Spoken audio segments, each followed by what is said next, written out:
टेकलाइट के आज के सेशन में आपका स्वागत है। आज जिस विषय पर हम बात करेंगे वो है लिंग, वचन और काल। दोस्तों, आम तौर पर दैनिक दिनचर्या में हम इसका इस्तेमाल प्रतिदिन प्रतिपल करते हैं, लिंग, वचन और काल। इसलिए ये हमें बहुत आसान लगते हैं, लेकिन इसके भी कुछ नियम हैं। यदि आप इस नियम को अच्छी तरह समझ लेंगे तो व्याकरण संबंधित कोई त्रुटि आपसे नहीं होगी।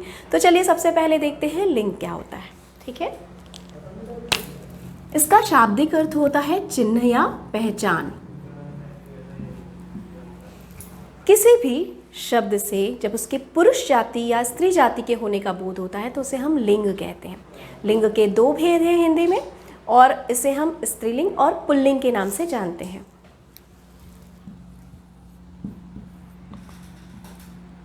ठीक है, जैसा कि नाम से स्पष्ट है, जहां पर पुरुष जाति के होने का बोध हो वहाँ पर पुल्लिंग, और जहाँ पे स्त्री जाति के होने का बोध हो वहाँ पर स्त्रीलिंग। ऐसे संज्ञा शब्दों को हम स्त्रीलिंग और पुल्लिंग के नाम से जानते हैं। पुल्लिंग में आप अलग से और क्या पहचान कर सकते हैं? जिसके अंत में अकारांत अ शब्द आता हो, जिसके उच्चारण में अ शब्द आता हो, उसे हम पुल्लिंग कहेंगे। और जिसके अंत में आ, ई या ई आता हो, उसे हम स्त्रीलिंग कहेंगे। कैसे, देखते हैं। पुल्लिंग शब्दों में जब इसका उच्चारण होता है और जिसके अकारांत में हमें अ सुनाई दे वो पुल्लिंग, और जिसके अंत में हमें आ, ई या ई का उच्चारण सुनाई दे उसे हम स्त्रीलिंग कर दें। अब इसका उदाहरण देख लेते हैं। कमल, जब आप कमल बोलते हैं तो इसका अगर आप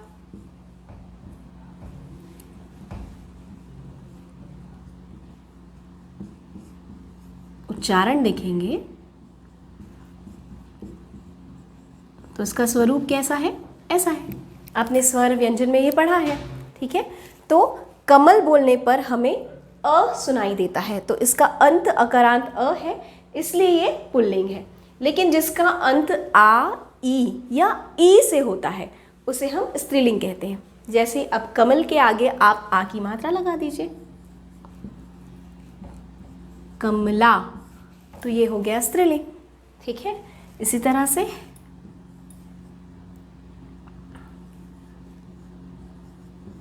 कमली, ये हो गया स्त्रीलिंग। ठंडी, ये सब स्त्रीलिंग।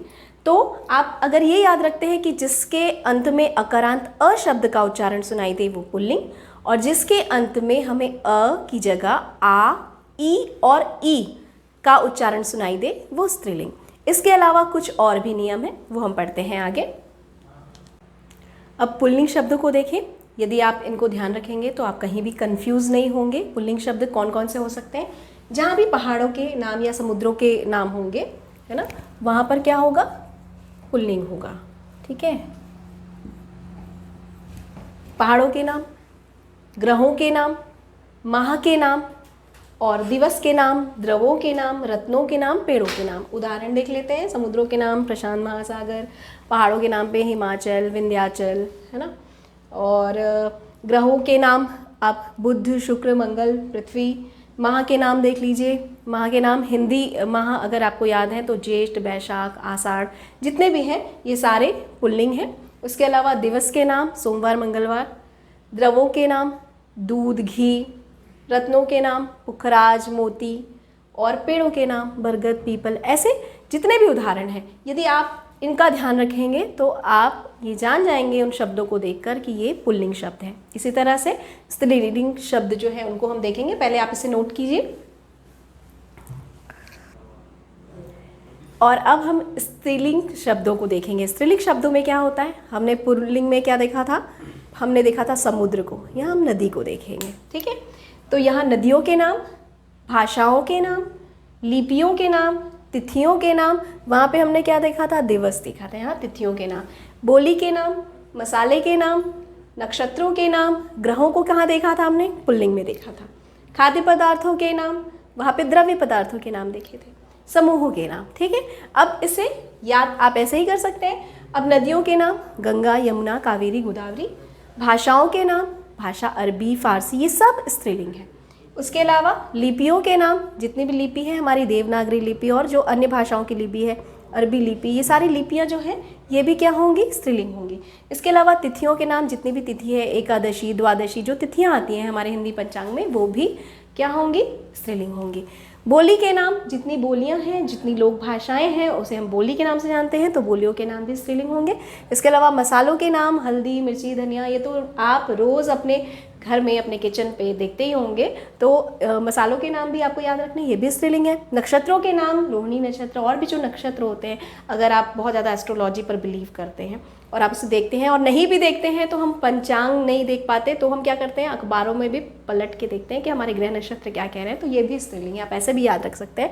खाद्य पदार्थों के नाम, दूध, घी, ये सब क्या है, स्त्रीलिंग है। इसके अलावा समूहों के नाम, जैसे भीड़ है,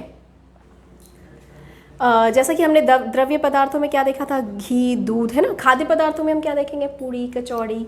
इस तरह से हम याद रखेंगे इन चीज़ों को कि स्त्रीलिंग में खाद्य पदार्थ जो हैं वो अलग होंगे और द्रव्य पदार्थ अलग होंगे, वो जो कि हम पुल्लिंग में पढ़ते हैं। कुछ अपवाद हैं, वो अपवाद जैसे हलवा, ये स्त्रीलिंग में नहीं आता है, खाद्य पदार्थ, लेकिन स्त्रीलिंग में नहीं आता। इसे हम किस में लेते हैं, पुल्लिंग में लेते हैं। तो ये ऐसे कुछ अपवाद हैं, ये भी कुछ नियम हैं, ये भी मैं आपको बताऊंगी कि पुल्लिंग और स्त्रीलिंग। मुझे लगता है कि अब आपको इसका कॉन्सेप्ट क्लियर हो गया होगा। तो अब इसके और भी कुछ नियम हैं, वो मैं आपको बताती हूँ, पहले आप इसे नोट कर लीजिए। अब हम उन शब्दों को देखेंगे जिनमें अंत में ये प्रत्यय लगता है, ये पुल्लिंग वाले प्रत्यय हैं, तो इसका भी आप ध्यान रखेंगे।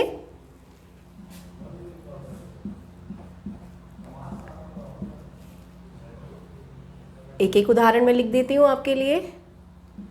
लेखक, इसके अंत में अक प्रत्यय आ रहा है, ये लेखक हुआ। बचाओ, खिंचाओ, ये सब पुल्लिंग शब्द हैं।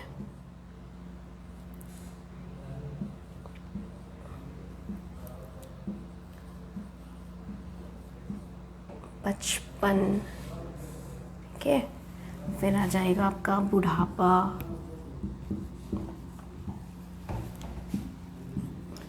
ममेरा, चचेरा, जिसके अंत में एरा उच्चारण हो।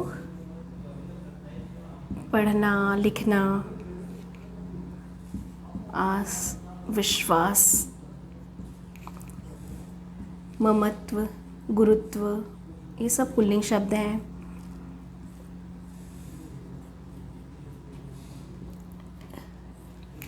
तो ये ध्यान रखिएगा कि जिनके अंत में ये प्रत्यय लगे होंगे वो संज्ञा शब्द भी या वो सर्वनाम शब्द भी क्या होंगे, पुल्लिंग होंगे। अब स्त्रीलिंग को देख लें। अब स्त्रीलिंग शब्दों को देखते हैं जिनके में ये प्रत्यय लगते हैं। अगर आप अब स्त्रीलिंग शब्दों में हम इन प्रत्ययों का उपयोग देखेंगे जिससे हमें समझ में आ जाए जहाँ पर भी ये प्रत्यय लगे होंगे वो स्त्रीलिंग शब्द होंगे। आवट, लिखावट, ये स्त्रीलिंग शब्द है। आहट, चिकनाहट। आई, आपकी सबसे फेवरेट चीज़, मिठाई, ठीक है।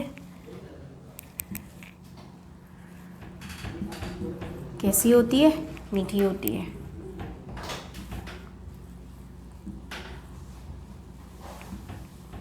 कथनी, करनी, कहानी, ये सब स्त्रीलिंग वर्ड है।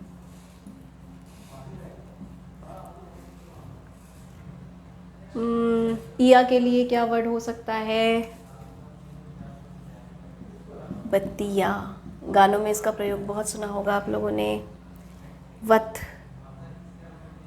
बनावट, ओके, वट, बनावट। आनी, आनी,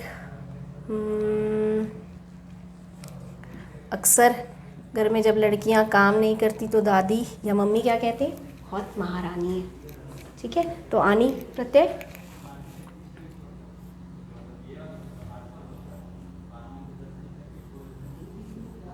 सॉरी, पीता।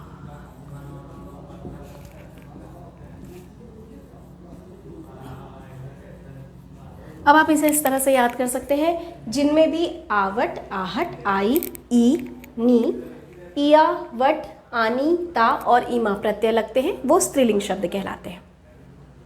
इसे भी नोट कीजिए। अब हम उन शब्दों को देखेंगे जो पूरी तरह से कहीं पर भी परिवर्तित नहीं होते, यानी कि यथावत हैं पुल्लिंग और स्त्रीलिंग में। ऐसे कौन कौन से शब्द हैं जो हमेशा पुल्लिंग ही लिखे जाएंगे और ये स्त्रीलिंग ही लिखे जाएंगे? चलिए देखते हैं पुल्लिंग में कौन कौन से शब्द आते हैं। मच्छर, चीता, तेंदुआ, कछुआ, खरगोश और उल्लू, ये पुल्लिंग ही कहलाएंगे। और स्त्रीलिंग में मछली, छिपकली, गिलहरी, लोमड़ी, मैना, तितली, लोमड़ी, ये सब क्या होंगे? स्त्रीलिंग शब्द होंगे। आपको बता दूं कि यदि इसका और भी ज़्यादा वर्णन करना होता है तो हम नर और मादा अलग से लगाते हैं, जब हमें इसे अलग अलग तरीके से डिफाइन करना होता है। अदरवाइज जब भी हम इसका प्रयोग देखेंगे पुल्लिंग और स्त्रीलिंग में, इसका इस तरह से हम प्रयोग देखते हैं। एक और ख़ास चीज़ है जो हमें याद रखनी चाहिए, शक्ति का जो सूचक होता है, शक्ति हम किसे कहते हैं? स्त्री को कहते हैं, नारी को कहते हैं। तो जो शक्ति सूचक शब्द है, जैसे बंदूक है, गोली है, जो आपके शस्त्र है यानी कि कृपाण है, ये सब स्त्रीलिंग शब्द हैं। तो शक्ति का जो प्रतीक वाले शब्द होंगे ये भी स्त्रीलिंग शब्द कहलाएंगे। अभी हमने लिंग देखा, स्त्रीलिंग और पुल्लिंग, ये दो रूपों में। अब हम बात करेंगे संज्ञा की। हम अक्सर कह देते हैं कि इसे उसकी संज्ञा मत दो, उसकी संज्ञा मत दो, लेकिन वो वाली संज्ञा और हिंदी की संज्ञा में फ़र्क है। ये संज्ञा वो है जो कि संख्या बताती है, यानी कि संख्या के आधार पर हम उसका निर्धारण करेंगे। अन्य भाषाओं में जो वचन है वो 3 है, लेकिन हमारे यहाँ हिंदी में 2 वचन हैं, एक वचन और बहुवचन। संस्कृत में आपने 3 वचन पढ़े होंगे, एक वचन, द्विवचन, बहुवचन, लेकिन हिंदी में हम 2 वचन पढ़ते हैं, एक वचन, बहुवचन। जो एक है वो एक वचन, जो एक से अधिक है वो बहुवचन। ठीक है, तो वचन कितने हैं?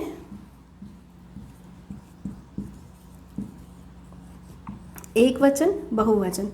वैसे वचन का एक और अर्थ होता है, किसी को आपने वचन दिया होगा ना, वादा किया होगा, तो वो वचन भी अलग होता है। लेकिन हिंदी के व्याकरण के वचन की हम बात करें तो वो संख्या पर आधारित है, वो है एक वचन और बहुवचन। जहाँ पर एक का बोध होता है वो एक वचन कहलाते हैं, जहाँ एक से अधिक का बोध होता है वो बहुवचन कहलाते हैं। इसका सबसे अच्छा उदाहरण है, लड़का पढ़ रहा है और लड़के पढ़ रहे हैं। ठीक है, लड़का क्या कर रहा है? पढ़ रहा है, क्योंकि वो अकेला है। लेकिन जब एक से अधिक है तो लड़के पढ़ रहे हैं। ठीक है, अध्यापक पढ़ा रहे हैं। ठीक है, अध्यापक क्या है? पढ़ा रहे हैं। अब आप इसमें वचन क्या बोलेंगे? अध्यापक तो एक ही है, लेकिन क्रिया क्या हो रही है? बहुवचन में हो रही है। ये हम इसके नियम में पढ़ेंगे। ठीक है, तो लड़का और लड़के आप समझ में आ गया आपको। जहाँ पर आ की मात्रा से हम ए की मात्रा कर देते हैं वहाँ पर वचन बदल जाता है। बहुत सारे प्रश्न उसमें पेपर्स में ये पूछा जाता है कि एक वचन को बहुवचन में बदलिए, तो आपको कुछ नहीं करना है, बस मात्रा का परिवर्तन कर देना। और ऐसे बहुत सारी मात्राएं हैं जिनके परिवर्तन से ये चीज़ें जो हैं वो बहुवचन हो जाती हैं।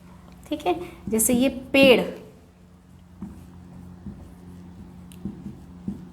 पेड़ों में हम बहुत सारे पेड़ की बात करते हैं, तो ऐसी कौन कौन सी मात्राएं हैं ये अब हम देखेंगे आगे, जिनसे एक वचन जो है वो बहुवचन में बदल जाता है। ठीक है,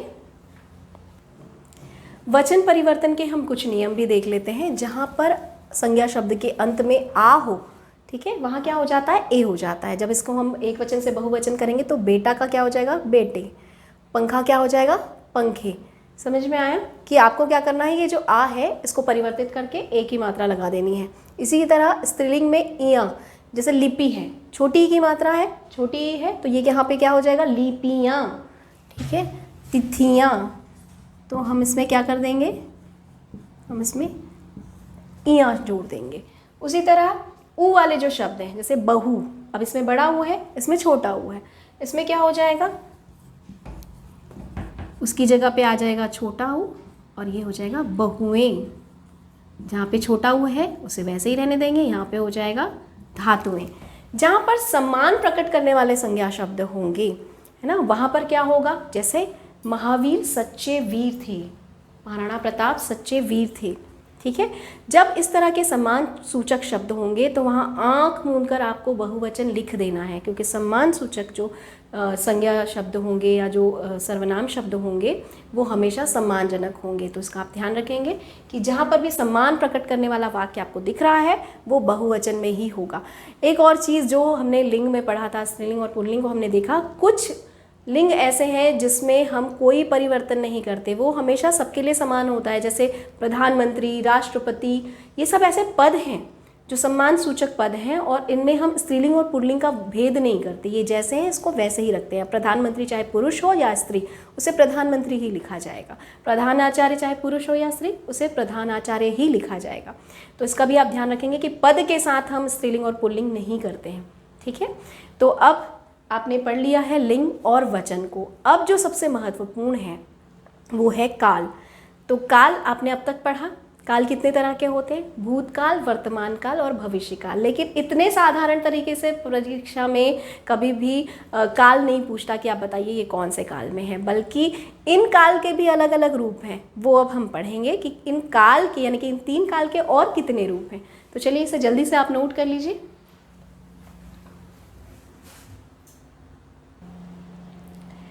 जैसा कि मैंने आपको बताया कि हम काल पढ़ेंगे, तो काल में भूतकाल, वर्तमान काल और भविष्य काल।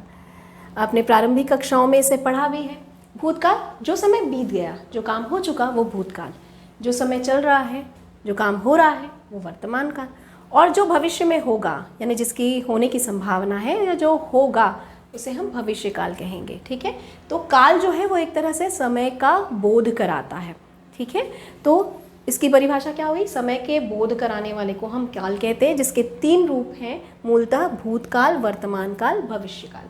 अब जैसा कि मैंने आपको कहा कि आपको जो प्रश्न दिए जाएंगे वो भूतकाल, वर्तमान काल, भविष्य काल से तो होंगे, लेकिन उसके और के भी रूप जो हैं, जो उसके अंदर के रूप हैं, उससे रिलेटेड होता है। और फिर आप हेतु मत वाले भूतकाल पूछे जाते हैं तो आप थोड़ा घबरा जाते हैं। तो आपको घबराने की ज़रूरत नहीं है, बल्कि इससे मुझे लगता है कि आज के लेक्चर से ये सारी चीज़ें आपको क्लियर हो जाएंगी। सबसे पहले देखते हैं सामान्य भूतकाल। सामान्य भूतकाल को आप ऐसे याद रखेंगे जिसमें समय का कोई भी पता हमें सुनिश्चित नहीं है। माँ जा चुकी है लेकिन हमें ये नहीं पता कि कब गई है। ये पता है कि माँ घर पे नहीं है, वो कहीं गई हैं और जा चुकी हैं। तो भूतकाल की हम बात कर रहे हैं, लेकिन समय का पता नहीं है, तो वो कहलाता है सामान्य का भूतकाल। ठीक है, फिर हम देखते हैं आसन्न भूतकाल, जिसमें हमें समय पता होता है, जो बस अभी अभी हुआ है। अभी अभी पापा जी घर से निकले हैं, पापा जा चुके हैं, भूतकाल की बात है, लेकिन हमें पता है कि अभी अभी ये काम जो है वो हुआ है, तब हम इसे कहेंगे आसन्न भूतकाल। अपूर्ण भूतकाल, आप मैच देख रहे थे, आपको मम्मी ने आवाज़ दिया, आप वहाँ चले गए और उसके बाद मम्मी ने पूछा क्या चल रहा था टीवी में, आपने उन्हें बताया मैच चल रहा था, लेकिन वो काम पूरा नहीं हुआ है, काम चल रहा है, मैच तो अभी भी चल रहा है, लेकिन आप वहाँ पे मौजूद है क्या? नहीं, मैच चल रहा था, आप देख रहे थे, तो वो अपूर्ण भूतकाल। संदिग्ध, आपसे पूछा अच्छा कितने रन हुए थे, भाई जब मैं निकला था तब इतने रन हुए थे, अभी पता नहीं कितने। तो जहाँ पर आपको संदेह होगा, थोड़ा सा संदेह है उसको, क्योंकि आपको उसकी सही जानकारी नहीं है, तो वो कौन सा भूतकाल है? संदिग्ध भूतकाल। और हेतु मत, यानी कि एक जो क्रिया है वो दूसरी क्रिया पर जब आधारित होगी, तो ऐसे भूतकाल में ऐसे मतलब चीज़ों को हम, ऐसे वाक्यों को क्या कहते हैं? हेतु मत भूतकाल। जैसे यदि आपने पेड़ लगाए होते तो आज इतना प्रदूषण नहीं होता। अगर आपने भूतकाल में ये काम किया होता, ठीक है, हेतु मत, यदि आपने पेड़ लगाए होते तो आज इतना प्रदूषण नहीं होता। हम अभी वर्तमान की बात कर रहे हैं, लेकिन हम कब की बात कर रहे हैं? अगर आपने पहले ये काम किया होता तो आज ये स्थिति नहीं होती। अक्सर मम्मियाँ क्या कहती हैं? अगर तुमने ठीक से पढ़ाई की होती तो अभी परीक्षा परिणाम ऐसा नहीं होता, क्योंकि अब उसको आप परिवर्तित नहीं कर सकते। ठीक है, तो ये कहलाता है हेतु मत भूतकाल। अब हम देखते हैं वर्तमान काल। वर्तमान काल में जो कि अभी चल रहा है, जैसे मैं अभी आपको पढ़ा रही हूँ, आप पढ़ रहे हैं, ये वर्तमान काल चल रहा है, लेकिन सामान्य जो रूप से जो चल रहा है, ठीक है, अभी जो हम देख रहे हैं प्रत्यक्ष, वो सामान्य भूतकाल। लेकिन जैसा कि उसमें समय जो है भूतकाल में हमको पता नहीं होता, पर वर्तमान में जो चल रहा होता है वो सामान्य रूप से जो चल रहा है वो सामान्य भूतकाल। अपूर्ण भूतकाल, अभी मेरी कक्षाएँ खत्म नहीं हुई हैं, ठीक है, अभी तो हम जुड़े हैं, अभी तो आपने हमारे चैनल को सब्सक्राइब किया है, और नहीं किया है तो कर लीजिए।